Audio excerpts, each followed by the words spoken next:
Welcome back mga kalda. Ito na naman po ang inyong lingkod, si Mr. Destiny. At syempre panibagong update na naman po tayo. Panibagong mga kaganapan po kina Mr. and Mrs.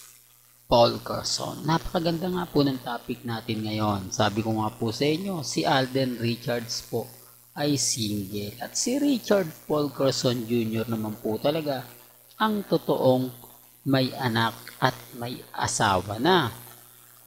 Maraming bumabati ko sa ngayon kay Alden Richards dahil hindi nga po raw niya sinagot ang mga sinabi ni Mengay patungkol nga po sa hindi nga po daw siya nanligaw. Ito yung sinasabi ko madalas at lagi kong pinapaliwanag. Kapag si Alden na nahimik, guilty agad-agad. Kapag si Alden Richards ang nag-react, marami agad yung mga senaryo na keso ganito, keso ganon. Natatawa lang po ako mga kaaldab, no? Kasi kahit saan po natin tignan, kahit saang anggulo po, talagang hindi po mawawala yung mga bitter po talaga. Hindi talaga mawawala yung mga taong affected sa mga sinasabi natin at pinapaliwanag po natin. Kapag si Alden Richards naman po ang nag-react agad-agad, sumagot agad-agad, siya naman po yung mambabas o siya naman po yung ibabas. Sasabihin na naman po, nagpapampam lang yan, nagpapansin lang daw po si Alden. Yung tipong ganon, yung tipong hahanapan at hahanapan ka talaga ng mali. Yung tipong kahit anong gawin mo, kahit anong ipaliwanag mo, talagang mapapaisip ka naman talaga. Yung tipong ganito, yung tipong ganon mga kaaldab. Pero andun na tayo, andun na po yung point mga kaaldab na kumbaga sabihin man natin, gawin man po natin, wala po tayong ibang choice na pagpipilian. Hindi, real talk to mga kaaldab. Kaya nga sabi ko sa inyo dun sa mga taong bitter po kay Alden, sa mga taong naiinis po kay Alden, dahil sa mga sinasabi ngayon sa social media, normal na lang po yun mga kaaldab eh. Hindi, real talk to, normal na lang po yun. Lalo na po ngayon na nararamdaman nyo o ramdam na ramdam po natin ang presensya ngayon ng Aldab Nation. Sa ngayon kasi mga kaaldab, ako kampante lang. Sa ngayon ako matatag. Ako talagang hindi sumusuko at hindi po talaga tayo natitinag. Kasi kahit ano pong mga senaryo na gawin po nila, ay hindi po nagpapadala si Mr. Destiny. Hinahayaan lang po natin yan. Kung hindi naman po sumagot si Alden Richards, alam na po natin yung mga ganyang bagay. Hindi na po pwede pa po sila makaporma. Hindi po ba? Kasi alam po nila na hindi talaga sasagot si Alden. Ang gusto po kasi ng mga army, may fanatics na patotohanan po yung mga sinasabi ni Mengay. Kaya gusto nila magbigay din ng reaksyon si Alden Richards sa kumbaga issue nga po sa Kalye serye. Hindi po ba? Sabi ko nga po sa inyo mga kaaldab, may mga bagay-bagay na may mga punto nga po na talagang mapapaisip ka. Talagang lahat ng mga sinasabi natin, pinapaliwanag natin, talagang nararamdaman mo. At ramdam na ramdam naman po ng fandom. Kaya nga po maraming bitter sa atin eh. Maraming inis na inis. Maraming galit na galit. Maraming mga tao ang pilit nga po talaga tayong dinadown. Pilit nga po talaga tayong pinababagsak. Kasi kahit anong sabihin natin dito, kahit anong gawin po natin dito, basta't kapag ang topic si Alden, ganyan at ganyan po yung gagawin nila. Ramdam mo yung bitter eh.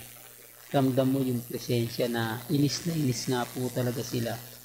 Inis na inis dahil nga po sa mga nagaganap, sa mga nangyayari, sa mga issue na binabato po nila, sa mga nagsasabi na ganito ganyan, si Mr. Destiny, talagang number one fake news, hindi po ba? Lahat na lang talaga sasabihin niya. Lahat na lang talaga ng mga hindi maganda, hindi ka aya-aya, maririnig nyo. O masasabi nyo na ginagawa po talaga nila yan para nga po pasakitan tayo? Para nga po lahat ng mga sabihin ko rito ay magiging bitter lang. Bitter na talagang hindi, real talk to mga kaaldab. Talagang pang-iinis, pang-aasar at syempre pang-iinsulto. Pero sa akin mga kaaldab, normal lang naman po yan. Lalo na nga po ngayon na napakaraming bitter, napakaraming affected, at marami pong mga naiinis at nagagalit. Lalo na nga po kapag sinasabi natin na si Alden Richards, kumbaga, hindi po ba? Kaya nga sabi ko sa inyo mga kaaldab, ako relax na relax lang. Kampante lang. Hinahayaan lang natin yung mga bagay-bagay na sa tingin po natin at sa palagay nga po natin talagang bumabaha nga po ng mga emosyon po ba?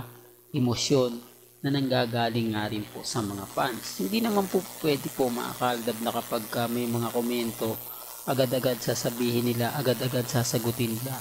May mga bagay-bagay po kasi mga kaaldab na kumbaga iniisang tabi na lang po nila na keso ganito, keso ganon, hindi po ba?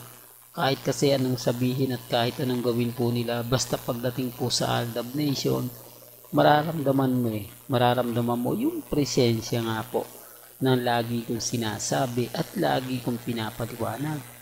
Na kapag si Mr. Destiny na nga po yung nagbibigay ng update, nagbibigay ng paliwanag, marami talagang bitter. Marami talagang naiinis at marami talagang affected. Pero normal lang po yun.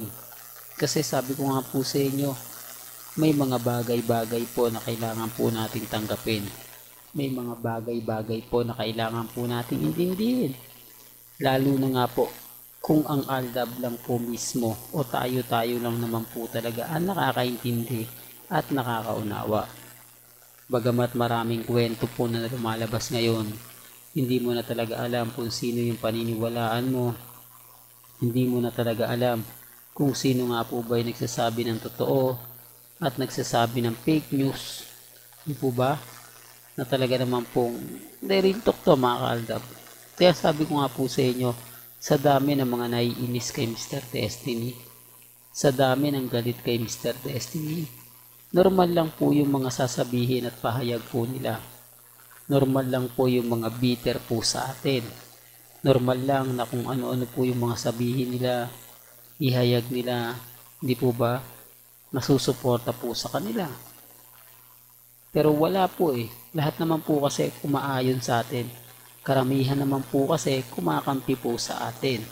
Yan ang isa sa rason mga kaaldab kung bakit po hindi sila, o sabihin na natin na galit sila o naiinis po sila. Lalo na po sa Aldab Nation. Lalo na po kay Mr. Destiny. Lalo na po sa mga pinapahayag natin at pinapakita. Lalo na po mga kaaldab kapag dumarating yung point na hinahanap nila yung mga ebidensya at resibo pero wala po silang makita. Yan ang katotohanan mga kaaldab na tayo lang po yung po pwedeng makaintindi at makaunawa. Hanggang dito na lang po ang ating latest updates. Kaya kung gusto niyo pa po ng pinaka-latest at sariwang update, abay tumutok lang po kayo dito po sa channel ni Mr. Destiny para updated po kayo sa mga bago at sa mga latest na i-upload po natin maya-maya lang. Kaya kung bago ka lang sa channel na to at isa kang true-blooded Aldab Nation na nagmamahal kila Mengay at Isoy, tama po ang channel na pinuntahan mo, kaya consider na po kitang bagong subscriber at huwag mong kalimutang i-share ang mga video po natin sa mga mami, sa mga titas at sa mga senyor. Hanggang sa muli, salamat po sa panonood at pakikinig.